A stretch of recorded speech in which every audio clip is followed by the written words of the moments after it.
Now, Russia launched a massive missile attack on all regions of Ukraine last night, especially targeting energy infrastructure.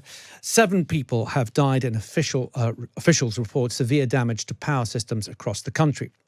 It's not likely to improve morale, which President Volodymyr Zelensky has acknowledged is very low, particularly following the election of Donald Trump.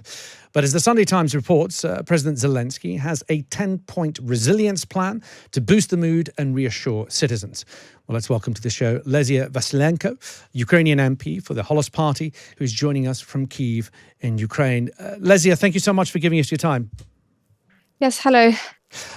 Can you tell us a little bit more about the general mood in Ukraine right now? Well, it's quite suppressed, as you can imagine, with people having spent very few hours in their own beds and most of the time in bomb shelters.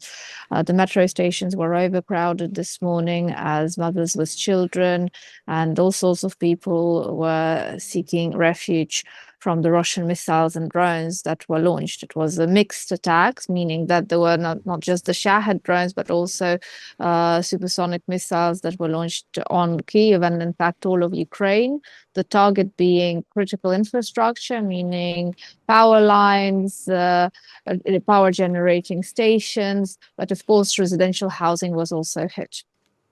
What can you tell us of this 10-point resilience plan to boost the mood and reassure citizens?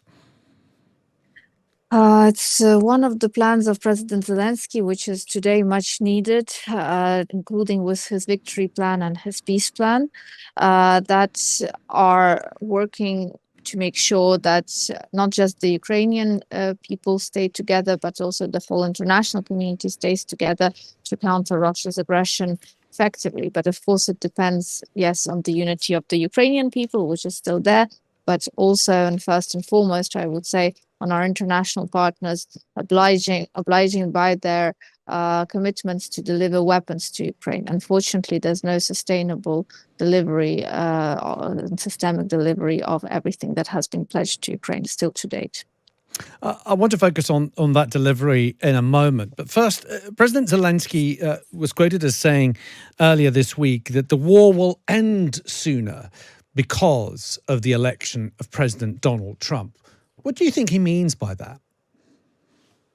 Well, hopefully that the United States will step up their game, that President Trump has promised a lot to his voters, that the American economy will grow, and that means that the production companies will be weapon manufacturing companies will be producing more weapons, meaning that there would be delivery of these weapons to Ukraine. So hopefully that, because the only way to get rid of Russia and its aggression against Ukraine is by making Russia leave the territory of Ukraine, and the only way to do it is by force.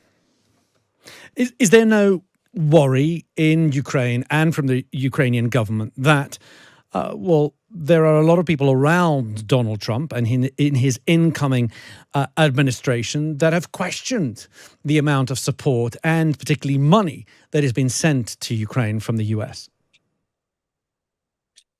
Perhaps that is so, but in the previous periods, there has always been a strategy that democracy cannot fall, and if Ukraine falls, that democracy will fall. There is a clear understanding that among the Ukrainian people, the American people, and I guess this is the starting point from where the relationship with the new Republican office of the president in the United States will take off from.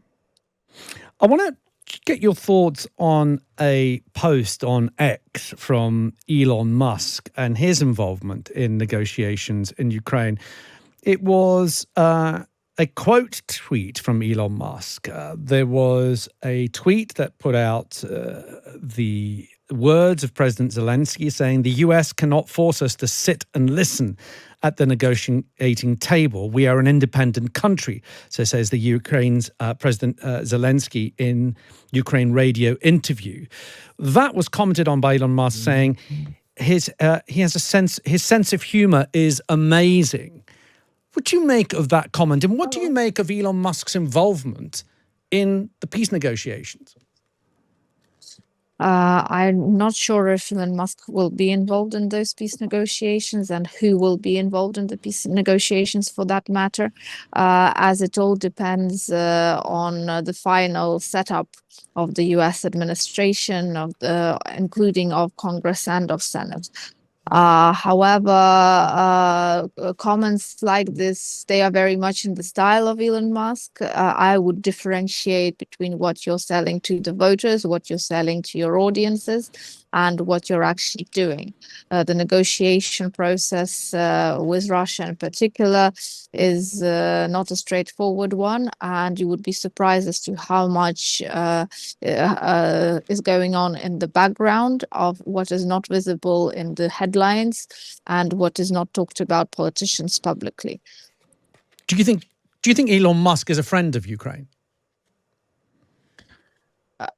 That's hard to say. He was not in the capacity to prove himself as one for the time being, but hopefully things will turn around as he gets more exposure to Ukrainian politics, as he gets more exposure to things in the geopolitical realm.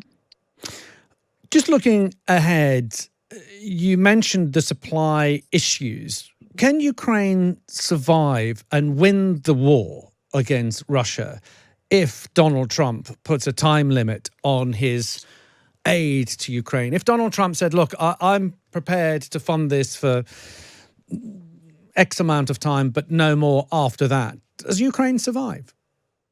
If Donald Trump is prepared to fund it for the next 6 months, giving us everything that the US has pledged and more, and mobilizing all the NATO forces, then that will be enough time to get rid of Russia's aggression inside Ukraine and to put limits to Russia being able to renew its aggression against Ukraine or any other country.